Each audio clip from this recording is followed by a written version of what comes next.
Welcome to the What to Read Next podcast. In this podcast, your host, Lori Amin, will interview published authors to chat about their work, journey to getting published, and their book recommendations.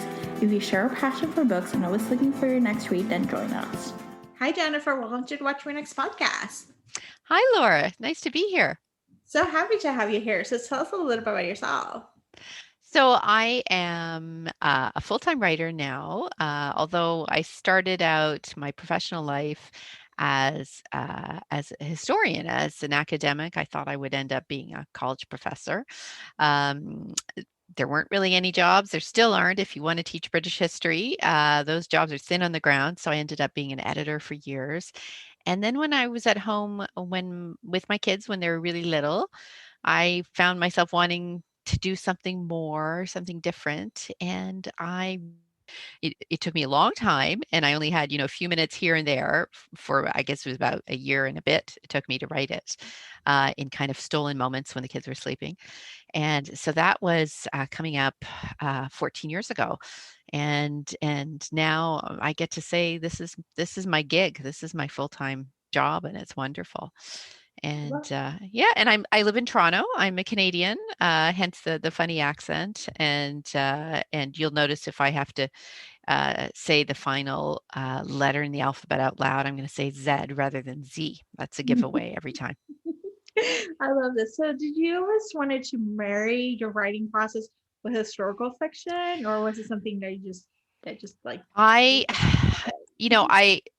I, it took me a long time to figure out that I wanted to write fiction. I'd always, as an academic, you end up having to write very dry, dull, nonfiction. And I hadn't done much of that either for years because I'd been working mostly as an editor. I'd been fixing other people's writing, but not concentrating on my own. And then when I started writing, it was always historical fiction. I've never had an interest in writing anything else for myself. Now, I read widely and I love contemporary fiction. I love sci-fi. I mean, you name it, I'll read any genre. I don't love horror. And that's not to diss it as a genre. It's just that I have one of those very, very overly sensitive kind of psyches that if I read a horror story, the minute I fall asleep, I'm back in it. And so cue the sleep disturbances for weeks. So I can't, anything that's even mildly scary, I unfortunately can't do. But I love really most genres. But the one that I want to write in is historical fiction. And I think that's just because I'm a history nerd and it ticks all the boxes for me. So all of the fun parts of teaching history I get to do with thing, but I get to talk about the things and write about them. And really, I mean, it's the best I can imagine. There we go. So what was your journey to get that first book published? It was a long journey, which is, pretty typical of most people who start out. I had a background in publishing, so I knew the route that I was supposed to take. I didn't make any of those mistakes that are easy to make because, how do you really know until you're in that world? So I knew not to send an unsolicited manuscript off to an editor, for example. I knew that I needed to get a literary agent. But the thing is, it's really hard to get a literary agent, especially one who's the real deal too. I mean, there are plenty of people out there masquerading as literary agents who are in fact complete con artists, and you really do need to be very careful when you're sending your work to somebody with the view to them signing you as a writer. And I tried so I finished my first book in about 2009. And I sent it out to a number of literary agents, and I basically didn't hear back from anyone. And the few people I heard back from said, "Well, it's set in World War One. Nobody's really interested in World War One historical fiction. Thanks, but no thanks." And so I gave up for a few years because it just, and I had little kids and I was busy with other stuff, and it was kind of depressing. So I didn't persevere. And then it was only a couple of years later that the show that was on TV in the UK came out and everyone was talking about it. And then it came to the States on PBS. And I think you've guessed that it was Downton Abbey. And Mm-hmm. that show went just, it just went big.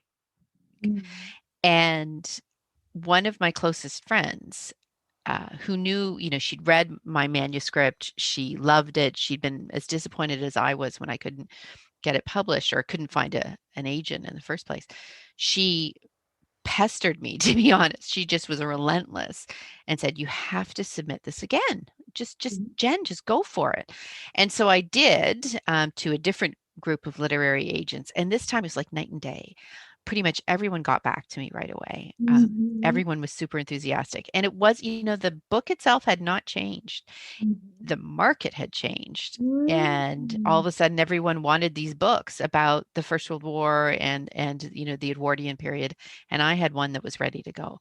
Um, and because of that timing, when it was published, it was one of the first books, works of historical fiction written kind of with a female reader in mind, Mm-hmm. with a heroine First World War that was about a woman, and it just did.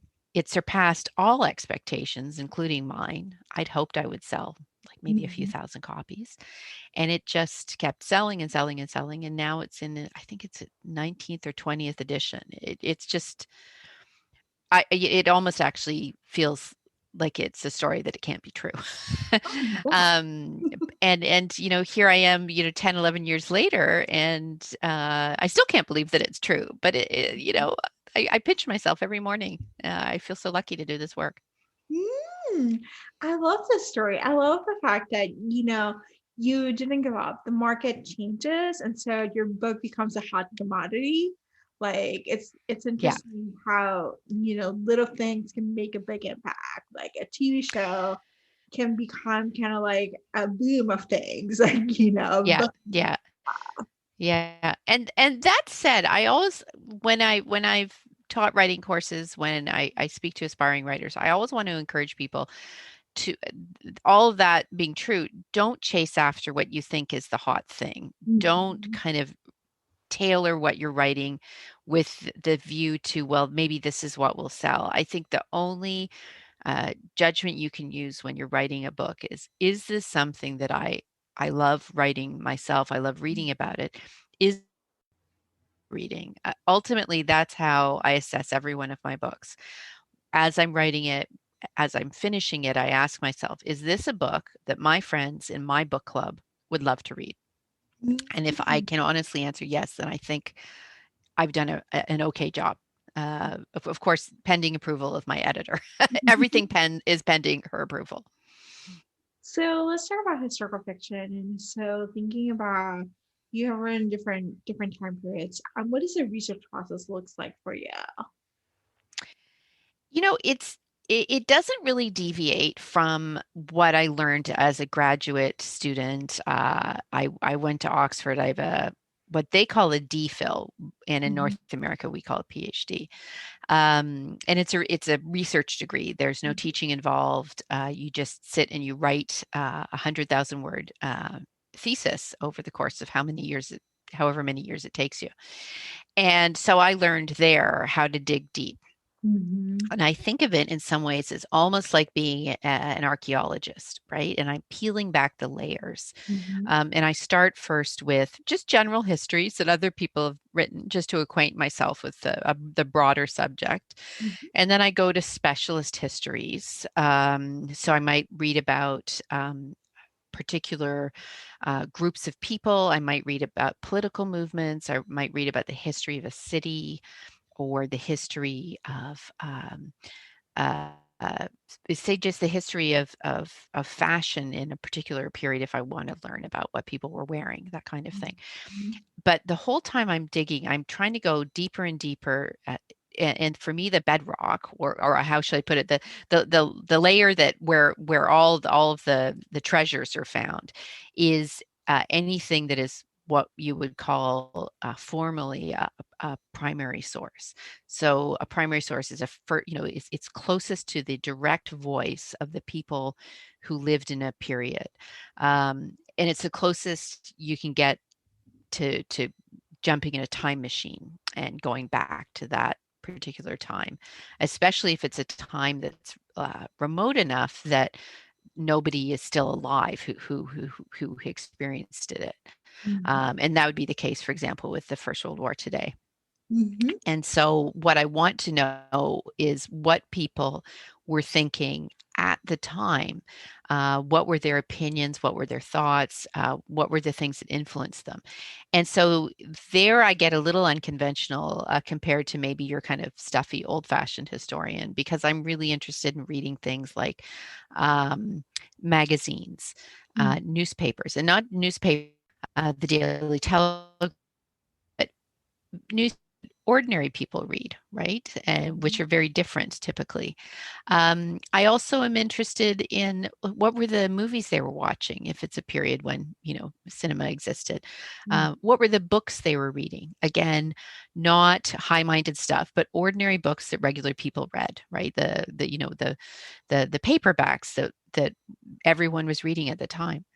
And so all of those things, plus people's memoirs and diaries, that's where I build up a picture of what life was like in the past.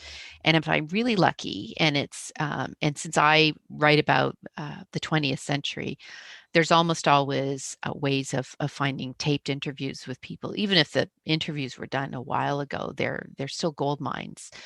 I may not have been asking the questions, but if I'm lucky, the person who is asking the questions asked questions that provoke answers that I find that are interesting and useful to me.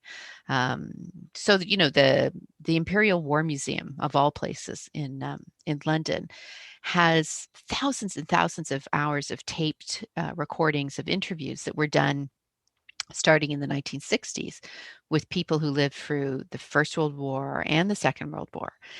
And there's so much there. I've really only kind of scraped the surface of their holdings, but every time I go and I listen to what they have, much of which you can access online without ever going to London.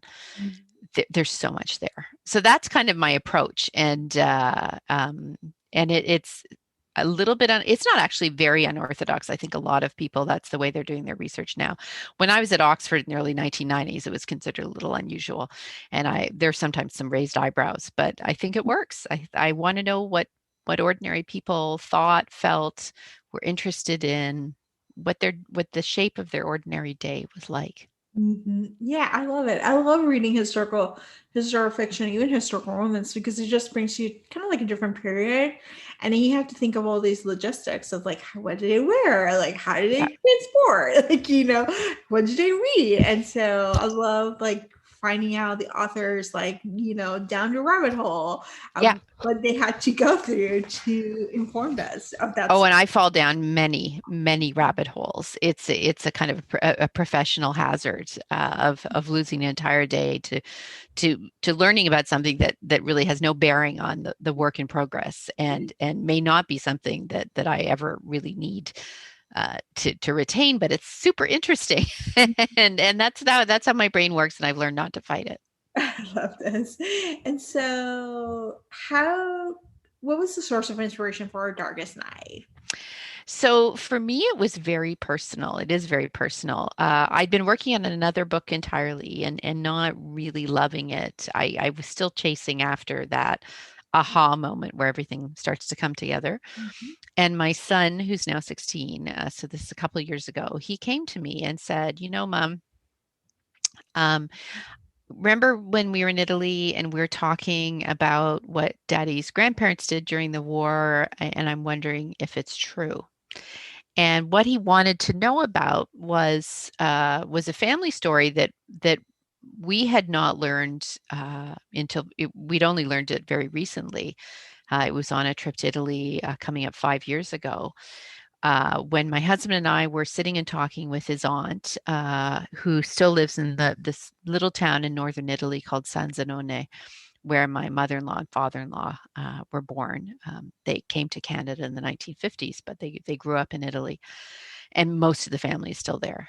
And over the course of a conversation that I only kind of partially understood, because I understand Italian, well, sort of okay. And I understand, actually, I'm more likely to understand dialect, their local dialect, than proper Italian. But I was able to make out what they're saying. And at some point in the conversation, my husband was asking his aunt, who's now in her late 80s, about what it was like growing up during the war, and what her experiences were. And out of the blue, she started talking about how her father, her mother and father, but it was her father who kind of was the driving force, how they hid people in their house from the Nazis. And so we pressed a little bit, and the people they hid were Jewish. They were Italians, they were Jewish, and they had to go into hiding once the Nazi occupation began in 1943. So, of course, I still remember just sitting there being absolutely flabbergasted, because I'd been part of my husband's family for almost 20 years at that point, and I thought, I how is it we never talked about this? And both my mother-in-law and father-in-law have passed away, and it was not something they ever mentioned to me, and they knew what I did for a living. And so, we started carefully asking questions. I mean, we're not going to put the thumb screws to his elderly aunt, right? You have to, be sensitive in asking questions. If there's one thing I've learned from doing this work over the years, is you can't just barge in like a rhinoceros on the rampage. I mean, you have to be very careful, because bound up with people's memories of wartime is often quite a lot of trauma. But from Zia Maria, we learned that the local parish priest in San Zenone had come to her parents and asked if they would offer shelter to a family that had to go into hiding. And they said yes. And so that family stayed with them for a while. And then she can remember at least two more families coming to stay. And they would stay for a while, and then they would move on to another place. Just it was safer to kind of stay on the move to a certain degree. And so with the information we got from her, which is pretty patchy, it was a long time ago, and she was young when it happened, and really only herself had partial information.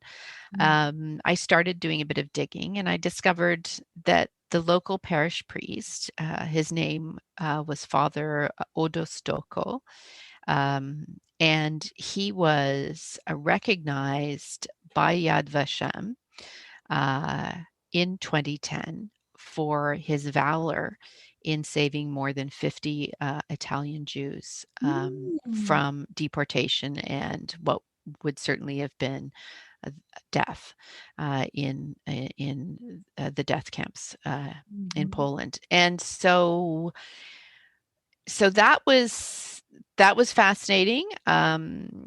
It was incredible to learn that. It wasn't enough for me. I've not been able to reconstruct all the details. The names, so many names are lost. Most of the people involved have passed away.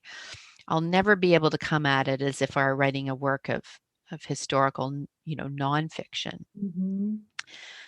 But I couldn't leave the idea alone. It just stayed with me. And the more I thought about it, the more I wanted to write a book from the perspective of one of the people who had to go into hiding, because it just tore at my heart, the idea that this imaginary person who developed into my heroine, but that she would have grown up as an Italian. That's how she regarded herself. That was her culture, her entire upbringing. She was Italian, as well as being Jewish. But suddenly she's told that because she's Jewish, she's not welcome. She's not wanted. She's alien. And she has to go into hiding. And what must that feel like? And what would she have to do to survive? Bearing in mind that the people who are pursuing her are powerful and relentless. Mm-hmm. And so that's the story of that was in the back of it. Was my family story that inspired me. The story itself of Antonina, my heroine, and what happens to her during the war is fiction, but it's grounded in truth. And that's where all my books reside. It's in that intersection between the inspiration of real events, and then I layer on fiction on top of that. So I'm not taking away from anybody else's story. I'm not appropriating the story of, say, one of the people who found shelter with my husband's grandparents. I'm creating a new story, but I'm inspired by the truth. And that's where I feel most comfortable when I'm writing historical fiction. And every writer has a different approach, and no approach is better than the other. That's just the approach that I employ. I love this. Yeah, I feel like it was like unique enough for the reader to take on. It's a World War II. It is a unique story set in Italy, like as opposed to you know France and all these different places. And it was a unique, like the whole idea of posing as a Christian wife, Mhm. just to be in hiding. And that's really what people did. I mean, there's countless stories of how people went into hiding. They were sheltered by their Gentile neighbors. They were forced in public to pretend that they were Christian. Mhm. And in many cases, and that's certainly the case in my book, in Antonina's case, there was absolutely no pressure whatsoever. Um, there was no question that she would ever convert or become something other than what she was. And so she begins the book as a Jewish woman, and she ends the book as a Jewish woman. That was very important to me, that her true self, her true identity, be preserved. Mhm. But it was something that a lot of people did. Now, and in some cases, unfortunately, regrettably, people were pressured into conversion, and that's been the story of the Jewish people for thousands of years, of constant pressure. And I really did not want that to even be an element in this book. I wanted it to be clear that Antonina, uh, the people closest to her who shelter her, respect her for the person she is. And certainly the evidence shows that Father Stocco did not pressure people to convert. He sheltered them because they were fellow human beings. Yes, I think that's the beauty of it. Yeah. And Beautiful. it's just, I am very moved by the valor, the selflessness of people like Father Stocco and the people in San Zenone, among them my husband's grandparents, who really risked everything to shelter people who were effectively strangers. They were strangers in the beginning, not by the time that they left, but initially they were strangers. That I found very moving, but I found the story that was most compelling for me as a storyteller was the story of the people who had to go into hiding, Mhm. um, because they were the people with everything to lose, and they were the people who were in the danger was just so deep. It just surrounded them. You would breathe it in with the air, if that makes any sense. And and just how did people manage to survive? Because in Italy there were just something approaching 40,000 Italian Jews at the beginning of the war. Mhm. And most of them survived, which is very much not the case with places like Poland or Germany or France. Mhm. And it's a complicated story of what happened to Italy's Jews during the war. It's complicated. It's not straightforward. I think maybe that's one of the reasons it hasn't been the focus of much fiction over the years. Mhm. But more and more people are turning to Italy for the stories they tell. And certainly my book is only one of a number of books that are coming out over the next year or so that have Italy as the setting. Italy in World War II is the setting for their stories. So I feel fortunate. I'm kind of at the beginning of of the wave, but there are more stories to come for sure. Yeah, yeah. I realized I read World War II somewhat infrequently because it's like I study it. That's what was my when I went to college. I was like my area of focus was World War II, and so it's interesting. Like I realized I was like you're probably like one of the few Italy books that I read. Like I read. There are more on the way. Like there I can think of several. And I think it's also the case that other theaters of the war are being mined fairly thoroughly for stories. And but readers are still interested in hearing stories of World War II. I mean, there's no sense that World War II is going to be and become an old or tired subject anytime soon. So of course we're looking farther and farther afield and to areas that deserve more attention. I mean, I would love to read about what was going on in North Africa during the war, what was happening in Asia. There are relatively few stories published in English in North America talking about what happened in the Second World War in Asia, for example.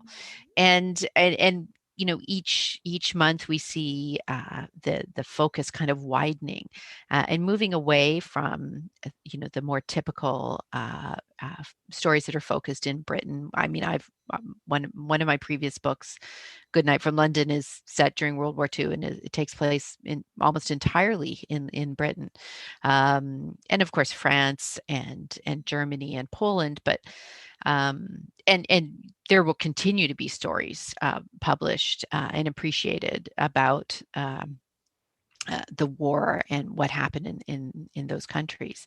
But it is nice to see the focus widening because they're just this war is I mean, for something that was so terrible and has had such long reaching and long lasting repercussions on the world. At the same time, there are some very, I guess, beautiful stories coming out of this war. Beautiful in the sense that we see humankind, uh, in its finest moments, even as it's battling humankind in its darkest moments.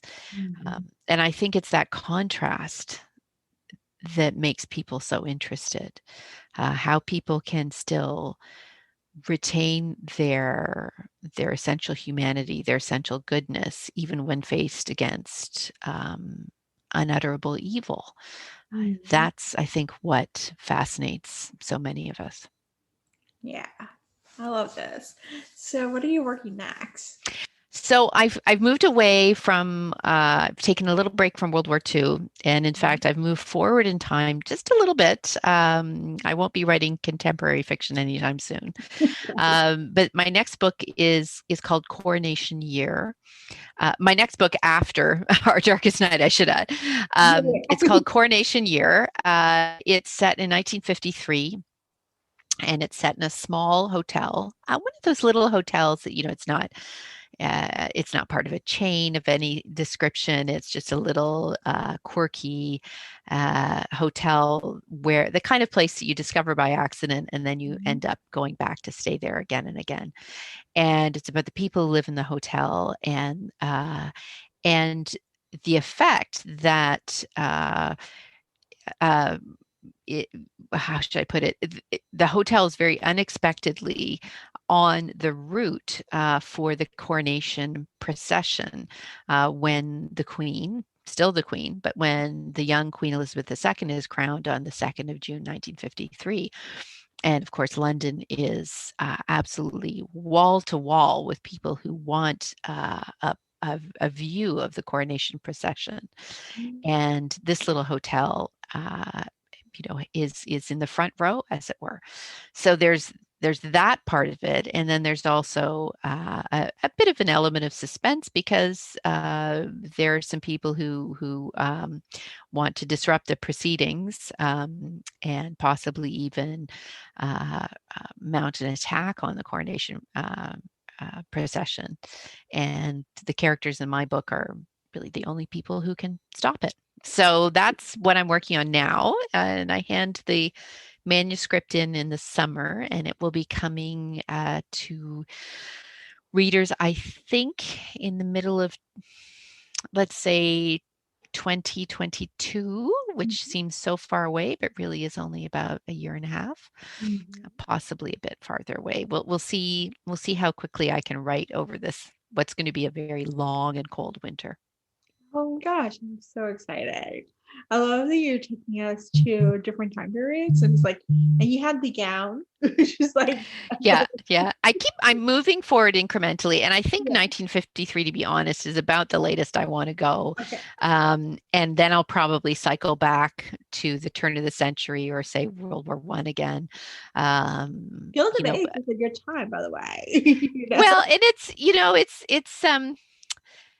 there's the thing is, I say, oh, I'm going to do this or I'm going to do that. Really, I don't know. I have Coronation Year lined up and I have a few other vague ideas, but quite often the best ideas for my books are the ones that take me kind of by surprise, such as the idea for Our Darkest Night, or even the idea for the gown, which kind of came out of nowhere and was really just my wanting to know what happened, what life was like in Britain after the war.